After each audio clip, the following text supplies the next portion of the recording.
ভাৰতবৰ্ষই কৈছে knowledge is not to be acquired. Then what is to be done? Knowledge is to be evoked. Knowledge is to be evoked from within. Education is not an outside-inside process. Education is inside-outside process. তাৰ পিছত বিবেকানন্দই আৰু এটা যদি কথা কৈছে, এটা কথা কৈ গৈছে, the nervous association of ideas. এটা বক্তব্য. What is this? Nervous association of ideas. তেওঁ ক্ষেত্ৰীৰ ৰজাই বোধহয় সুধিছিলে যে what is education? তেতিয়া তেওঁ এই বাক্যশাৰী আৰম্ভ কৰিছিল যে নাৰ্ভাছ এছ'চিয়েশ্যন অফ আইডিয়াছ। কৈছে জীৱনত স্বামীজীয়ে আন প্ৰসংগটো কৈছে যে ছাত্ৰ ছাত্ৰীসকলে অংকত 100ৰ ভিতৰত 110 পাইছেনে, ৰসায়ন বিজ্ঞানত 100ৰ ভিতৰত 120 পাইছে, that is not material. But what matters, কৈছে জীৱনত যদি 5টা আইডিয়া মাত্ৰ মোৰ জীৱন সাধনাৰ যদি অবিচ্ছেদ্য অংগ হৈ পৰে, মই উদাহৰণস্বৰূপে কৈছোঁ যে গছৰ পাত কিয় সেউজীয়া, ৰঙা কিয় নহ'ল, নীলা কিয় নহ'ল, এই কথাটো লৈ যদি এজন ছাত্ৰই সমগ্ৰ জীৱন পাঠ কৰে, কৈছে এজন D.Litt PhD হোল্ডাৰতকৈ তেওঁহে আচল শিক্ষাৰ্থী।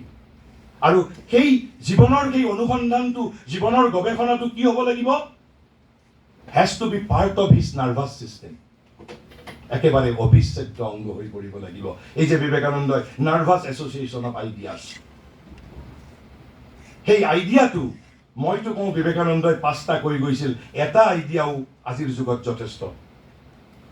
তাৰপিছত আৰু এটা বিবেকানন্দই যিটো কনচেনট্ৰেশ্যনৰ কথা, মই কনচেনট্ৰেশ্যনৰ ক্ষেত্ৰত এটা নতুন প্ৰজন্মৰ কাৰণে এটা মই খুব ভাল তথ্য এটা দিওঁ, যিবোৰ সত্য কথা।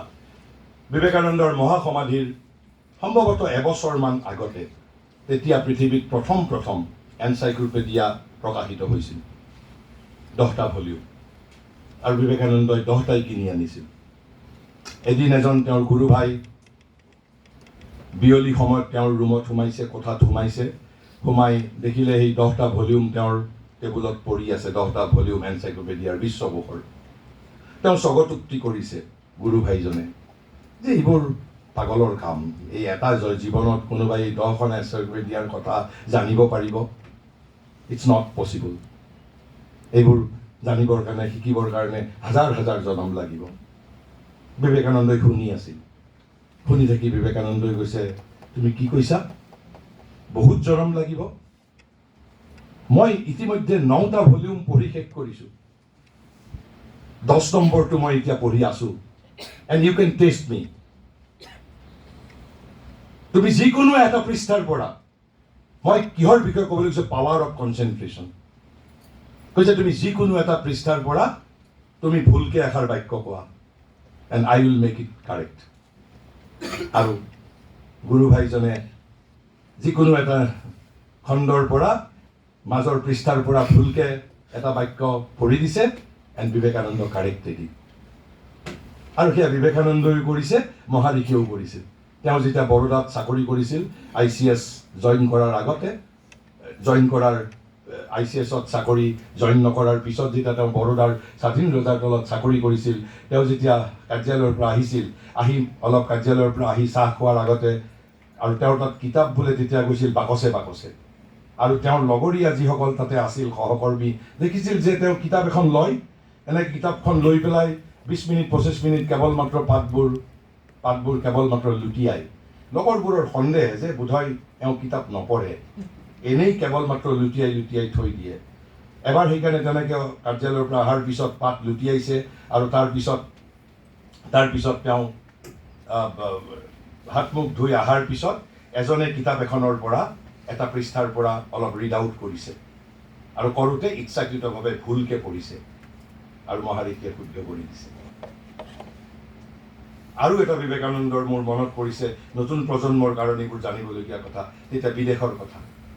বিবেকানন্দ আমেৰিকাত ঘূৰি ফুৰোঁতে হঠাৎ দেখা পালে এটা হ্ৰদত অলপ জলাশয়, কেইজনমান কাউবয় অৰ্থাৎ গৰখীয়া ল'ৰাই কণীৰ খোলা বন্দুকেৰে টাৰ্গেট কৰিবৰ বাবে তেওঁলোকে চেষ্টা কৰি আছে। তেওঁলোকে পাৰা নাই।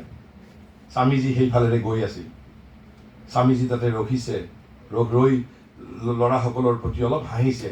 হাঁহাত 2-4জন ল'ৰাৰ অলপ খং উঠিছে, এনেও স্বামীজীৰ বসন গেৰুৱা। আহি কৈছে যে আপুনি যে হাঁহিছে, আপুনি পাৰিব নেকি? বোলে চাওঁ, মোক কি কয় যে বন্দুকটো দিয়াচোন, যিটো পিষ্টল টয় পিষ্টল। আৰু তাৰপিছত স্বামীজীয়ে বন্দুকটো লৈ 5 মিনিট কনচেনট্ৰেশ্যন কৰিছে আৰু প্ৰত্যেকটো পনীৰ খোলা হিট কৰিছে। তাৰপিছত ল'ৰাবোৰে আনন্দত কিৰিলি পাৰি কৈছে, তাৰমানে তুমি সৰুৰ পৰাই আপুনি এইবোৰ প্ৰেক্টিছ কৰে নিশ্চয়। কৈছে বোলে নহয়, মই জীৱনত আজি প্ৰথমবাৰৰ বাবে বন্দুক হাতত লৈছোঁ। This is the power of concentration. মই আপোনালোকক মই কেৱল উল্লেখ কৰিছোঁ, ক'বলৈ নাযাওঁ। এই সমস্ত কথা ইউনেস্কোৱে এতিয়া স্বীকাৰ কৰিছে। জেক্স ডেলৰৰ ইউনেস্কোৰ একেবাৰে শেহতীয়া শিক্ষা বিষয়ক প্ৰতিবেদনখন প্ৰকাশিত হৈছিল 1996 চনত। মই নাজানো, মোৰ দৃষ্টিত কোনোবাই যদি 1996 চনৰ ইউনেস্কোৰ প্ৰতিবেদনখন ভাৰতৰ ৰাষ্ট্ৰীয় শিক্ষানীতিৰ প্ৰিএম্বল হিচাপে যদি লৈ লয়, ইট উইল বি মোৰ ইণ্ডিয়ান। 96ৰ যিখন জেক্স ডেলৰৰ শিক্ষা বিষয়ক প্ৰতিবেদন, তাতে আপোনালোকে কেৱল মাত্ৰ শিৰোনামটো শুনিলে স্তম্ভিত হ'ব। কি কৈছে জানে? যিটো বিবেকানন্দই কৈ গৈছে, যিটো ভাৰতবৰ্ষই 10,000 বছৰৰ পৰা কৈ আহিছে, কৈছে লাৰ্ণিং দি ট্ৰেজাৰ উইদিন। কোনে কৈছে? ইউনেস্কোৱে কৈছে। জেক্স ডেলৰ মই নামটো কিয় কৈছোঁ? He is not an Indian. তাৰপিছত এই যে বিবেকানন্দই কৈছে যে মই যদি মোক শিক্ষা যদি আকৌ পঢ়িবলৈ পঠাই, মই এইবাৰ বিষয়বস্তু নপঢ়োঁ, I will learn only how to concentrate. ইউনেস্কোৱে কৈছে, সেইখন প্ৰতিবেদন আপোনালোকে গুগলত চাৰ্চ কৰিলে পাব। কি কৈছে? শিক্ষাৰ 4টা স্তম্ভৰ কথা কৈছে। সেই 4টা স্তম্ভৰ 3টা স্তম্ভ মই যিখন কিতাপ অনুবাদ কৰি সাহিত্য একাডেমী পুৰস্কাৰ পাইছিলোঁ, ভাৰতীয় সংস্কৃতিৰ ভিত্তি, তাতে মহাৰিষিৰ বক্তব্যত একেবাৰে ভাৰবেটিম, মাত্ৰ এটা বাদ দি পেলাই। সেইবোৰ মই ক'ব নাযাওঁ, কিন্তু তাত যিটো কথা ক'বলৈ গৈ আছোঁ, কৈছে যে what would be the science of learning. Jacques ডেলৰে প্ৰথমতে শিক্ষাৰ স্তম্ভ কৈছে, শীৰ্ষক কৈছে, but what would be the science of learning. তেতিয়া ইউনেস্কোৱে কৈছে there are two sciences of learning.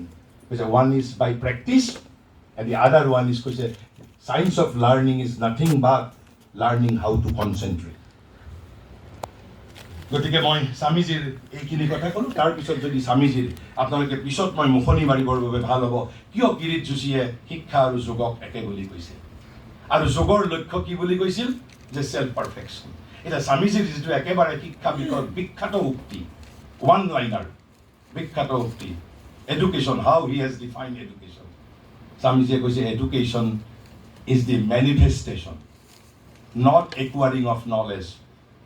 Swamiji কৈছে education is the manifestation of perfection already in man. মানুহৰ অন্তৰত পূৰ্বৰ পৰাই অন্তৰ্নিহিত পূৰ্ণতাৰ অভিব্যক্তি। তাহলে যোগৰ লক্ষ্য কি? Self perfection. সেইবাবে কিৰিট যোশীয়ে কৈছে yoga and education is not only similar, it's one and identical.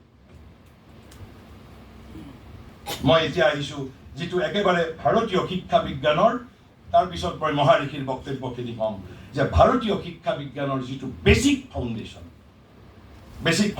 ইয়াতে আপুনি শ্ৰী বিবেকানন্দৰ যিখিনি কথা ক'লোঁ, তাৰ মাজতে আপোনালোকে মই কেৱল তাত্ত্বিকভাৱে এটা সূত্ৰবদ্ধ কৰিম।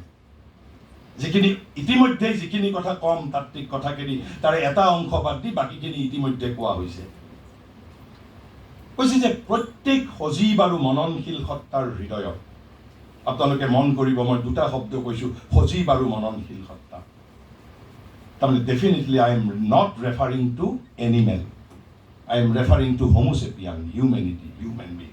কাৰণ পশু সজীৱ, বাট দে আৰ নট মননশীল। ভাৰতীয় শিক্ষা বিজ্ঞানৰ বেচিক ফাউণ্ডেশ্যনটো হ'ল যে প্ৰত্যেক সজীৱ আৰু মননশীল সত্তাৰ হৃদয়ত হৈছে জ্ঞান আৰু পূৰ্ণতাৰ এটা বৰ্ধিষ্ণু মুকুল আছে, a growing bird of perfection and knowledge within the thinking and living being. প্ৰত্যেকজন, ৱেডাৰ হি ইজ এ 2 বছৰীয়া শিশু, একেবাৰে শ্বেক্সপিয়েৰৰ দৰে বিদগ্ধ সৃষ্টিকৰ্তা, সকলোৰে ক্ষেত্ৰত কৈছে জ্ঞান আৰু পূৰ্ণতাৰ। কাৰণ স্বামীজীয়ে কি কৈছে? Education is the manifestation of perfection already in man. ভাৰতীয় শিক্ষা বিজ্ঞানৰ বেচিক ফাউণ্ডেশ্যনটো কি? কৈছে জ্ঞান আৰু পূৰ্ণতাৰ এটা বৰ্ধিষ্ণু মুকুল আছে। কৈছে এইটো কেতিয়া প্ৰস্ফুটিত হ'ব? কৈছে when the right word is heard। এই যে আপোনালোকে লেকচাৰ দিয়ে, this is the significance.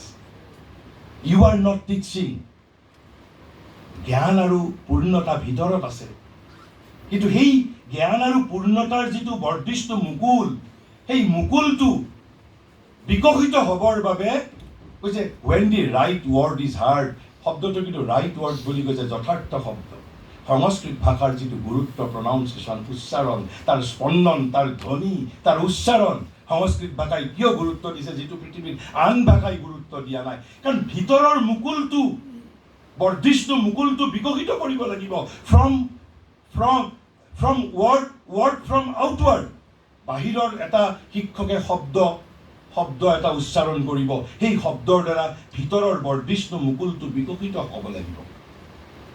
কিন্তু তাৰপিছত কৈছে দুই ধৰণে বিকশিত হ'ব। Right word, when the right word is heard, আৰু কৈছে either gradually or sudden or swiftly, হঠাৎ নহ'লে ক্ৰমশ।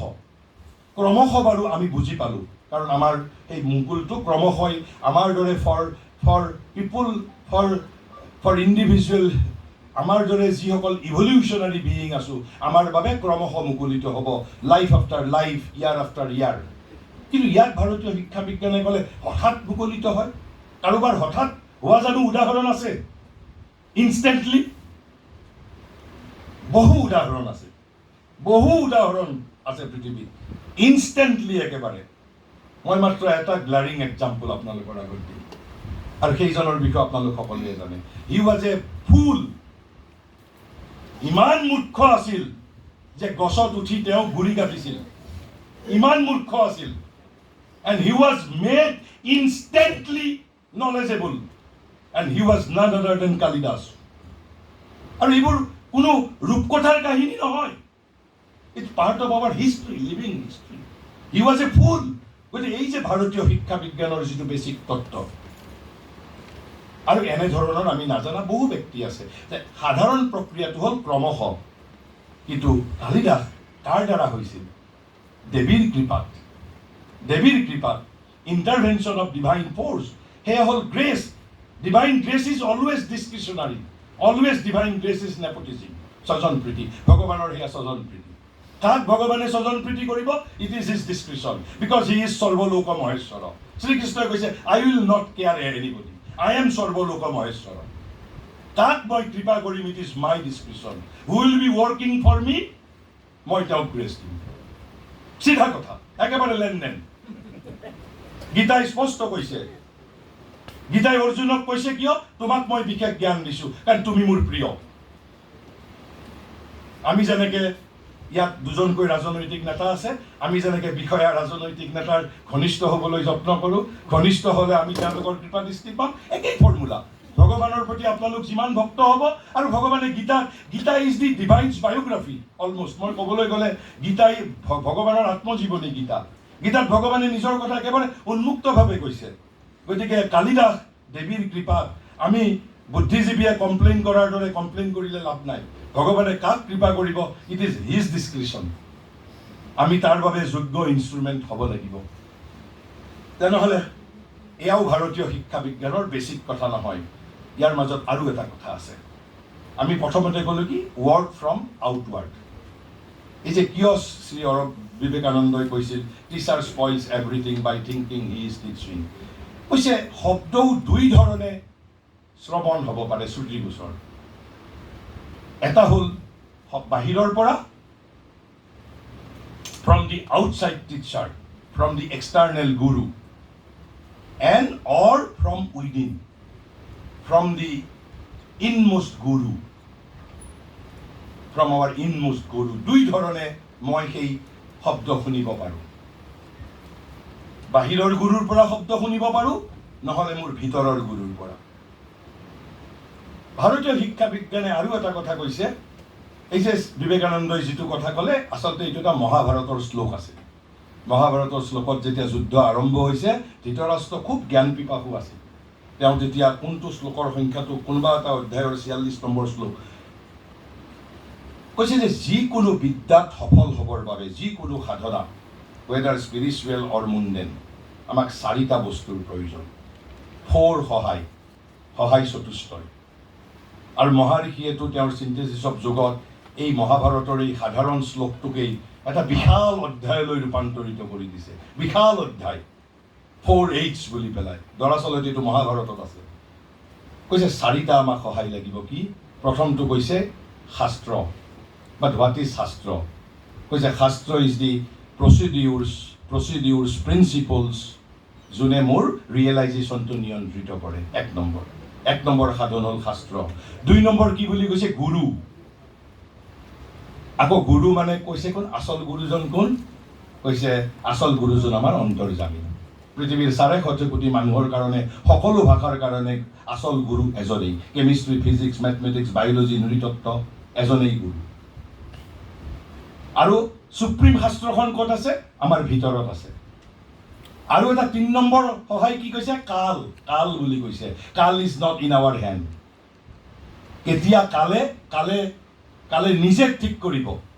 আৰু চতুৰ্থটো আমি যিটো কৰিব পাৰোঁ, আপোনালোকৰ শিক্ষকৰ বাবে আটাইতকৈ যিটো প্ৰয়োজনীয় কথা, কৈছে উৎসাহ।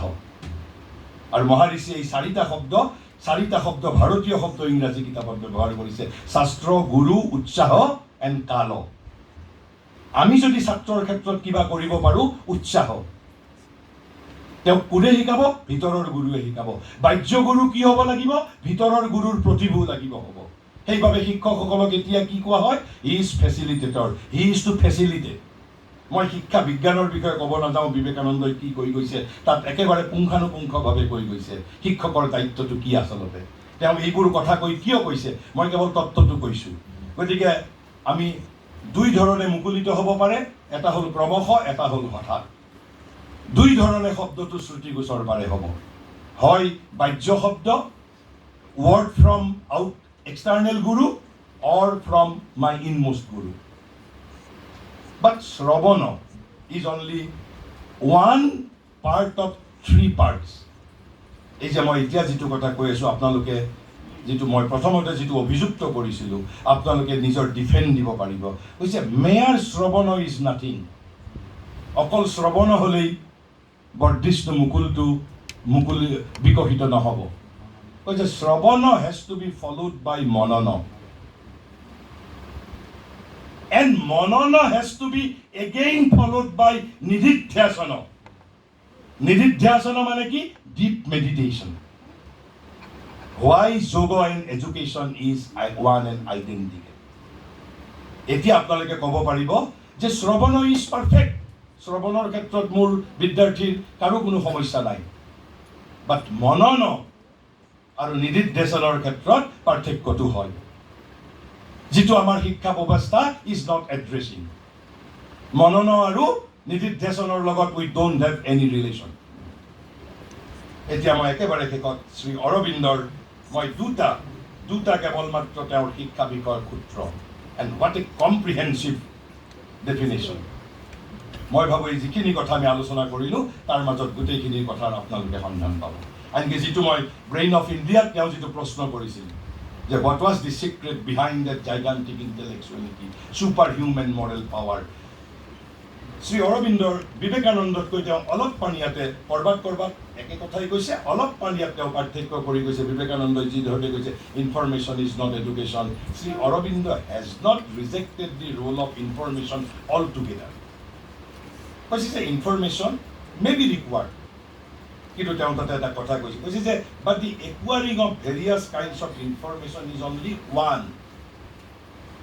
Only one.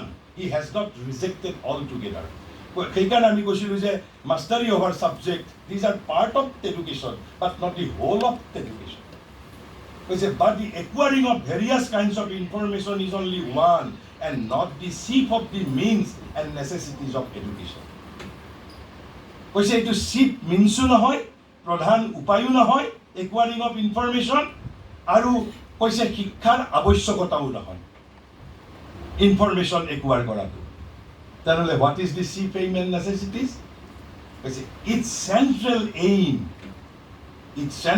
Aim is the building of the powers of mind and spirit. মনৰ আৰু আত্মাৰ শক্তি গঢ়ি তোলা, so that I can learn each and every subject of the world at my will. আৰু কেনেকৈ কৰিম এই ব্ৰেইন অফ ইণ্ডিয়াত মহাৰিষিয়ে তাৰ পুৰা প্ৰচেছ এৰিয়ান শিক্ষা পদ্ধতিৰ মূল যিটো এই যে how the building of the powers of mind and spirit কৈছে its central aim is the building of the powers of the human mind and spirit it is the formation or as I would prefer to view it the evoking of knowledge not the acquiring of knowledge evoking of knowledge not only knowledge will and power শিক্ষাৰ লক্ষ্যলৈ তিনিটা বস্তুৱেই আবাহন কৰিব পাৰিব লাগিব জ্ঞান শক্তি আৰু সংকল্প নহলে I have to be a beggar আৰু কৈছে power to use knowledge character and culture এই যে স্বামীজীৰ মই ক'লো character culture শ্ৰী অৰবিন্দৰ পুত্ৰৰ মাজত সেই কথাৰ আমি যদি কৰি দেখি এইটো হ'ল তেওঁৰ এটা অৰ্থাৎ কৈছে যে ভিন ভিন ধৰণৰ তথ্য আহৰণ কৰাটো শিক্ষাৰ আৱশ্যকতা তথা পদ্ধতিসমূহৰ ভিতৰত মাত্ৰ এটা পদ্ধতিহে ই কেতিয়াও শিক্ষা প্ৰদানৰ ঘাই প্ৰয়োজনীয় পদ্ধতি নহয় মানুহৰ মন আৰু চেতনাৰ শক্তিৰাজি গঢ়ি তোলাটোহে শিক্ষাদানৰ মূল লক্ষ্য মোৰ দৃষ্টিত শিক্ষাৰ লক্ষ্য জ্ঞান আৰু সংকল্পৰ আবাহন আন একোৰ বাবে নহ'লেও অন্তত জ্ঞান চৰিত্ৰ আৰু সংস্কৃতিৰ ব্যৱহাৰ হেতু শক্তিৰ জাগৰণ তাৰপিছত তেওঁ এইবাৰ তেওঁৰ আন এটা প্ৰসংগত দিয়া এটা সূত্ৰ শিক্ষা বিষয়ক তাত তেওঁ একো বস্তু বাদ দিয়া নাই একেবাৰে পঢ়া বিদ্যা অপৰা বিদ্যা জীৱন একো বাদ দিয়া নাই তাত তেওঁ কৈছে তাত তেওঁ জীৱন্ত শিক্ষা বুলি কৈছে living education what is living education কৈছে it follows that alone will be the true and living education তাত কম কৈছে which helps to bring out মানে কৰবাৰ পৰা উলিয়াব লাগিব স্বামীজীৰ লগত পাৰ্থক্য কি স্বামীজীয়ে কৈছে perfection manifestation of perfection Shri অৰবিন্দই কৈছে two bring out all that is in the individual man not only perfection including perfection everything ভিতৰত থকা উইল সংকল্প সামৰ্থ্য গুণ যি আছে ভিতৰত সেইবোৰ চব বাহিৰত উলিয়াব লাগিব নলিনী দাই ইয়াত নলিনী দা বুলি কওঁতে আপোনালোকৰ মাননীয় উপাচাৰ্য মহোদয়ে জানিছে তেখেতৰ ডক্টৰেটটো নলিনী দাৰ ওপৰতেই তেখেতে কৰিছিল নলিনীকান্ত গুপ্ত শ্ৰী অৰবিন্দৰ অতি প্ৰিয় শিষ্য ক'বলৈ গ'লে প্ৰধান শিষ্য গুপ্ত যোগী তেওঁৰ ৰচনা যদি বাংলা মানুহে পঢ়া নাই আচলতে বাংলা মানুহে বহু কিবা বস্তু মিছ কৰিছে তেওঁৰ এটা মই সেই বিষয়ে যাব সময় নহ'ব আজি তেওঁ কৈছে আচলতে তেওঁৰ এটা মই ৰচনাত পঢ়িছোঁ অৰিজিনেল দি ৱৰ্ড গ্ৰীক এডুকেট ৱৰ্ডটোৰ অৰ্থই হ'ল টু ব্ৰিং আউট এই যে এডুকেট শব্দটোৰ অৰ্থই হ'ল টু ব্ৰিং আউট আৰু সেইকাৰণে শ্ৰী অৰবিন্দই প্ৰথম কৈছে জীৱন্ত শিক্ষাৰ প্ৰথমটো অংগ কি কৈছে ভিতৰত যি আছে হাতী ঘোঁৰা বাঘ ভালুক ভিতৰত যি আছে perfection will power qualities everything তাৰপিছত কৈছে নহয় সেয়া হ'লেও যথেষ্ট নহ'ব জীৱন্ত শিক্ষা কি কৰিব লাগিব এইবাৰ কৈছে makes ready for the full purpose and scope of human life কৈছে শিক্ষাই মানুহক জীৱনৰ সম্পূৰ্ণ ব্যক্তি আৰু জীৱনৰ পৰিপূৰ্ণ লক্ষ্যৰ বাবে ব্যক্তিক প্ৰস্তুত কৰি তুলিব লাগিব কেৱল বহুৰাষ্ট্ৰীয় নিগমৰ টাই পিন্ধা এজন দাস কৰি তুলিলেই নহ'ব কৈছে জীৱনৰ সমস্ত লক্ষ্যৰ বাবে প্ৰস্তুত কৰিব লাগিব আৰু কৈছে জীৱনৰ যি সমস্ত ব্যক্তি আছে স্কোপ অফ লাইফ আছে তাৰ বাবে যি শিক্ষা ব্যৱস্থাই আমাক প্ৰস্তুত কৰি তুলিব সেই শিক্ষা ব্যৱস্থাহে জীৱন্ত শিক্ষক বাকীবোৰ মৃত শিক্ষা ব্যৱস্থা শ্ৰী অৰবিন্দ তাতো ক্ষান্ত হোৱা নাই এই দুটাৰ কথা কৈছে তাৰপিছত কৈছে নহ'ব তাতো যথেষ্ট নহ'ব কাৰণ শ্ৰী অৰবিন্দ কি আছিল স্বদেশ আত্মাৰ বাণী মূৰ্তি prophet of nationalism poet of patriotism ভাৰতৰ তেওঁৰ জন্মদিনত ভাৰতে স্বাধীনতা লাভ কৰিছিল great revolutionary how he can forget about nationalism can't কৈছে যে এই দুটাৰ উপৰি ক'ব জীৱন্ত শিক্ষা কেতিয়া হ'ব কৈছে and which at the same time helps him অৰ্থাৎ individual to enter into his right relation কৈছে মই শিক্ষিত যদি হৈছোঁ মই যদি দীক্ষান্ত সমাৰোহত স্নাতকোত্তৰত প্ৰথম শ্ৰেণীৰ প্ৰথম স্থান পাইছোঁ মই এটা যথাৰ্থ সম্বন্ধ স্থাপন কৰাৰ বাবে সমৰ্থ হ'ব লাগিব। কাৰ সৈতে? কৈছে with the life, mind and soul of the people to which he belongs.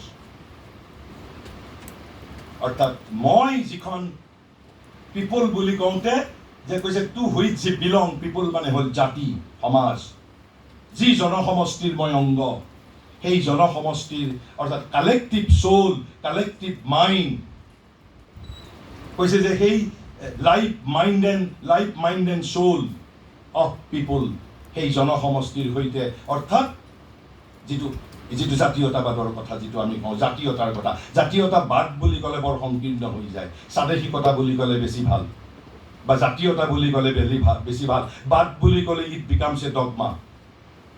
গতিকে তৃতীয়টো জীৱন্ত শিক্ষাৰ অংগ কি? মই কেৱল নিজে জীৱনৰ বাবে প্ৰস্তুত হ'লেই নহ'ব, I am part of the larger whole. গতিকে মোৰ চৌপাশৰ মন প্ৰাণ আত্মাৰ সৈতে মই সঠিক সম্বন্ধ স্থাপন কৰিব পাৰিব লাগিব।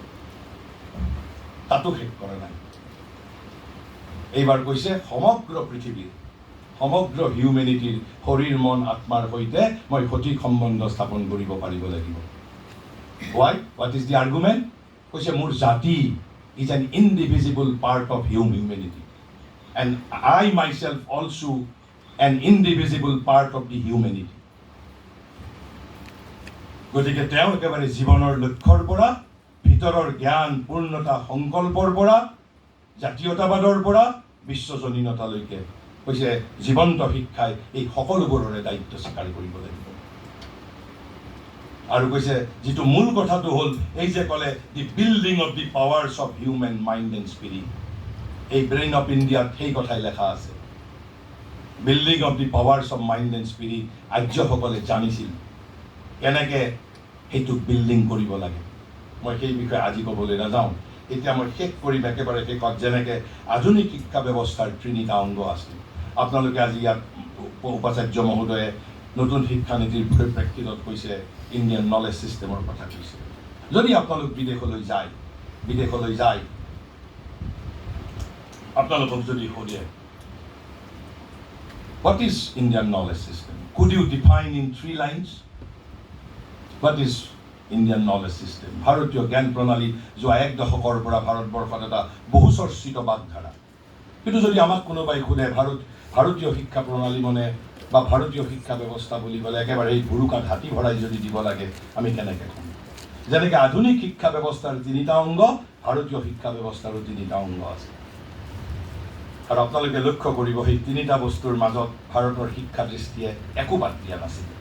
আৰু এই কথা পৰোক্ষ প্ৰত্যক্ষভাৱে বিবেকানন্দ, ৰবীন্দ্ৰনাথ, শ্ৰী অৰবিন্দ সকলোৱে কৈ গৈছে। সকলোৰে কেৱল ভাষা উপস্থাপন শৈলী বা প্ৰসংগ বা স্থানকাল পাত্ৰ ভিন্ন ভিন্ন পাৰে হ'ব। প্ৰথমটো কৈছে ভাৰতীয় শিক্ষা দৃষ্টিত যিটো প্ৰথমটো উপাদান, not subject matter, methodized organization of life. Life is paramount, not subject matter. Life has to be asato ma sat gamaya, tamasu ma jyotir gamaya, mrittur ma amritam gamaya. No alternative. Indian education system takes care of life. জীৱনৰ সাৰ্থকতা, তাৰ লগত আৰু বহু কথা আছে, মই এইবোৰ প্ৰসংগ কৰিব নাযাওঁ। Not subject matter. So' methodise organisation of life has been substituted by the modern mind with subject. বিদ্যাৰ্থীৰ প্ৰতি দৃষ্টিপাত কৰাৰ পৰিৱৰ্তে আধুনিক শিক্ষা ব্যৱস্থাৰ প্ৰিয় বস্তু হ'ল বিষয়বস্তু, নট বিদ্যাৰ্থী। কিন্তু ভাৰতৰ শিক্ষা দৃষ্টিয়ে মেথডাইজ অৰ্গেনাইজেশ্যন অফ লাইফ। কিয় কৈছে? মই এই ভাৰতীয় সংস্কৃতিৰ ভিত্তিত শ্ৰী অৰবিন্দই বংগৰ ৰামপ্ৰসাদ সেনৰ এষাৰি বাক্য কৈছে যে সেই দুষাৰি বাক্যৰ যদি আমি মৰ্ম উপলব্ধি কৰিব পাৰোঁ, we will arrive at the heart of Indian culture, Indian spirituality, even at the heart of significance of life. Ramprasad সেনৰ এষাৰি বাক্য মহাৰিষিয়ে তেওঁৰ ফাউণ্ডেশ্যনছ অফ ইণ্ডিয়ান কালচাৰত লিখিছিল। কৈছে এমন মানৱ জমিন ৰৈল পতি আবাদ কৰলে সোনা ফলত, মই অসমীয়ালৈ অনুবাদ কৰিছিলোঁ, এনেহেন মানৱ পথাৰ পৰিৰল চন চহুৱা হ'লে সোণগুটি ওলালহেঁতেন ফুটি।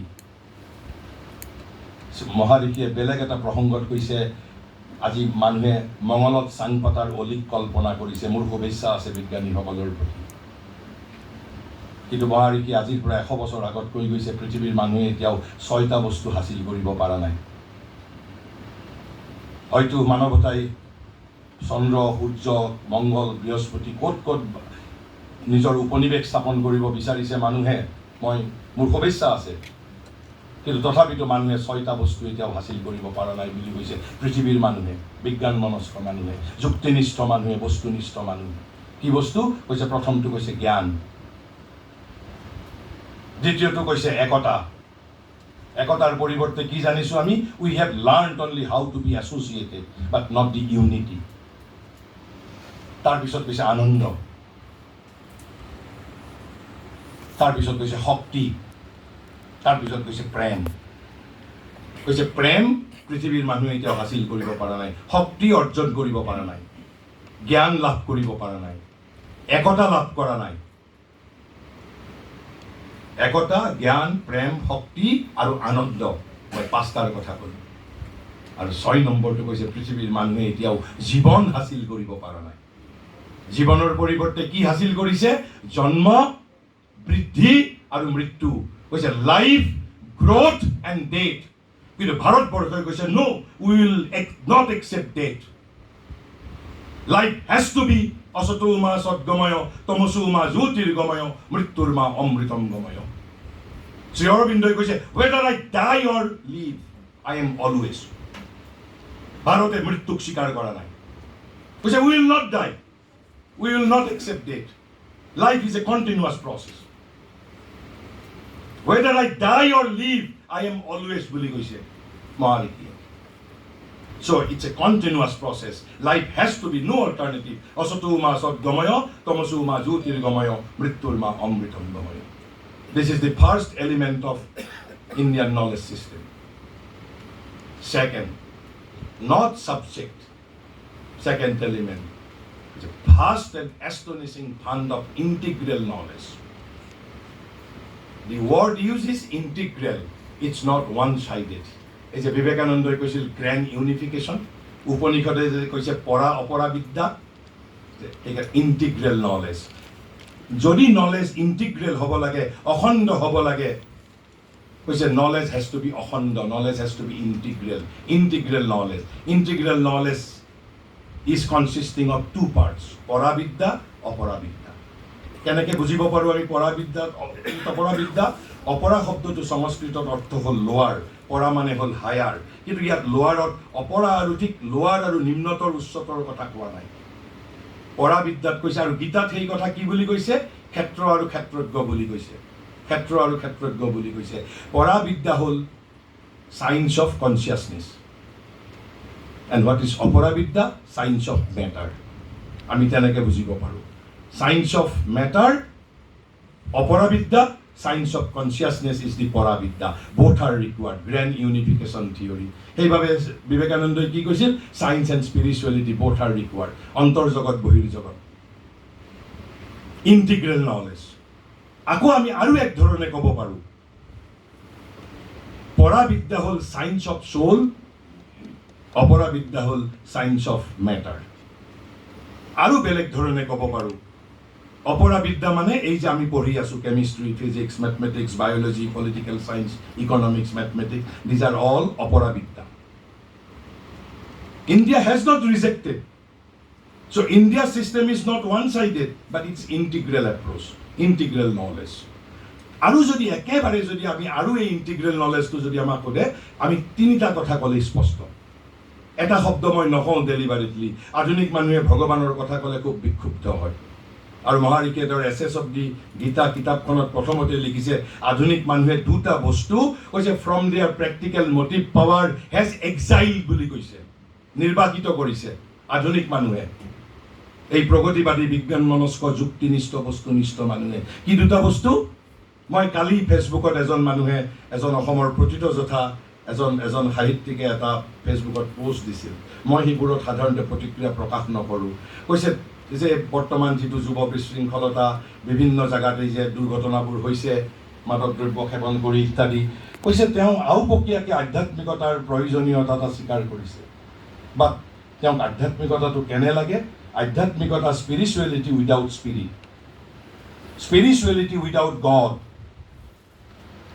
গতিকে আধুনিক মানুহৰ যিটো বিড়ম্বনা হৈছে তেওঁলোকক আধ্যাত্মিকতাৰ প্ৰয়োজন অনুভৱ কৰিছে এটা অন্তৰ্মুখী অভিযাত্ৰা তেওঁলোকে অনুভৱ কৰিছে but they can't accept the existence of God they can't accept spirit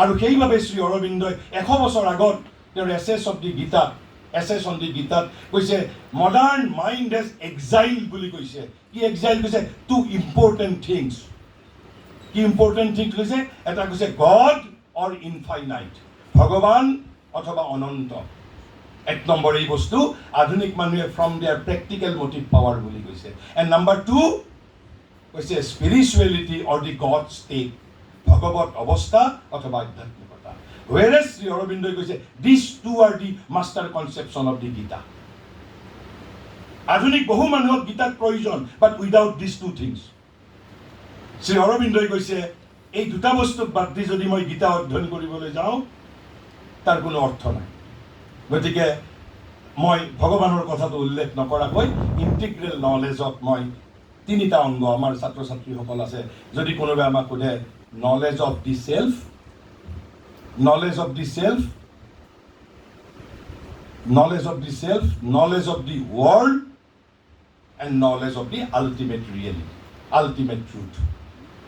Integral knowledge কি বুঝায় একেবাৰে যিটো পৰম সত্যৰ জ্ঞান পৰম সত্য what is পৰম সত্য you are to define পৰম সত্য দ্বিতীয়তে আত্মজ্ঞান এই যে কৈছিল ভাৰতে আত্মানং বৃদ্ধি know thyself আত্মজ্ঞান আৰু তৃতীয়তে কৈছে কি জগতৰ জ্ঞান মানে আপোনালোকৰ ৰসায়ন বিজ্ঞান পদাৰ্থ বিজ্ঞান নৃতত্ব physics chemistry mathematics biology history গতিকে ভাৰতবৰ্ষই একো বস্তু বাদ দিয়া নাই এয়া হ'ল দ্বিতীয়টো অংগ তৃতীয়টো অংগ কি আছিল এই যে মহাৰিষি কিৰিট যোশীয়ে কৈছিল যোগ আৰু শিক্ষা ওৱান এণ্ড আইডেণ্টিকেল আৰু মহাৰিষিৰ আমি যিটো যোগৰ সূত্ৰ অধ্যয়ন কৰোঁতে কি পাইছিলোঁ মেথডাইজ effort towards self-perfection by the expression of the latent potentialities within the being ভিতৰত থকা সামৰ্থ্যৰ অভিব্যক্তি স্বামীজীয়ে কি কৈছে education is the manifestation of perfection already in man আৰু ভাৰতীয় শিক্ষা বিজ্ঞানতো কি পাইছিলোঁ যে প্ৰতিটো সজীৱ আৰু মননশীল সত্তাৰ হৃদয়ত জ্ঞান আৰু পূৰ্ণতাৰ এটা বৰ্ধিষ্ণু মুকুল ভিতৰত আছে and Indian knowledge system takes care of this things তৃতীয়টো অংগ হ'ল expression of the potentialities and perfection latent within the being আপোনালোকে এবাৰ কল্পনা কৰকচোন methodise organisation of life vast and astonishing fund of integral knowledge and the manifested power of your own potentialities and perfection পৃথিৱী দিব্য জীৱনলৈ ৰূপান্তৰিত নহ'লহেঁতেন নে তেতিয়া আমি তেতিয়া চাকৰি প্ৰাৰ্থী হ'ব লাগিব জানো জগতত বাচি টিকি থাকিবৰ বাবে তেতিয়া যিবোৰ সাধনৰ প্ৰয়োজন মই অৱলীলাক্ৰমে অৰ্জন কৰিম যদি মোৰ ভিতৰৰ সামৰ্থ্য অভিব্যক্ত হয় এইখিনি কৈ মোৰ বক্তব্য সামৰণি মাৰিছোঁ পুনৰ আপোনালোকক ৰবীন্দ্ৰনাথ ঠাকুৰ বিশ্ববিদ্যালয়ৰ এই প্ৰতিষ্ঠা দিৱসত মই ধন্যবাদ জনাইছোঁ মই আপোনালোকক শুভেচ্ছা জনাইছোঁ আন্তৰিক অভিনন্দন জ্ঞাপন কৰিছোঁ অহা 25 বছৰত যেতিয়া আপোনালোকে ৰূপালী জয়ন্তী পালন কৰিব মই ভগৱানৰ ওচৰত প্ৰাৰ্থনা কৰিছোঁ ৰবীন্দ্ৰনাথ ঠাকুৰ বিশ্ববিদ্যালয় শান্তি নিকেতন বিশ্বভাৰতীৰ দৰে সমগ্ৰ ভাৰতৰ ভিতৰত এখন জাকত জিলিকা বিশ্ববিদ্যালয়লৈ ৰূপান্তৰিত হওক ধন্যবাদ নমস্কাৰ